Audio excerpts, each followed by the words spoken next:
Hello అండి, ఈరోజు అయితే శామ దుంపలను అయితే తవ్వుతున్నాం. చాలా మందికి తెలియదు, అందుకనైతే మొక్కనైతే చూపిస్తున్నాను. ఇప్పుడైతే ఒక మొక్కను తవ్వుదాం. దుంపలు ఊరితే ఇలా పైకి వస్తాయండి, చూడండి. దీన్ని అయితే తవ్వుదాం ఇప్పుడు.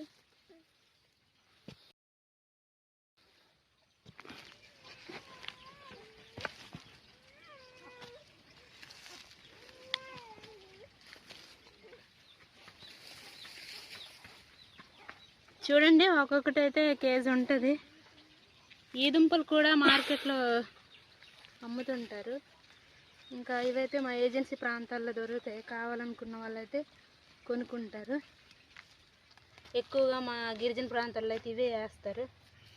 వీటిని అయితే ఈ విధంగా క్లీన్ చేసుకోవాలి. మట్టి ఉంటుంది కదా, ఈ మట్టిని అయితే మనం ఇలా తీసేయాలి. చిన్న చిన్న వేలు లాంటివి ఉంటాయి, అవి తీసేసి ఈ పెద్దవైతే శామ దుంపలు ఉంటాయి కదండి, అలా కర్రీ కూడా వండుకోవచ్చు. ఉడుకుతుందమ్మా, ఉడుకుతుంది. చాలా బాగుంటుంది ఈ దుంపల కర్రీ. ఎవరెవరైతే తిన్నారో కామెంట్ చేయండి.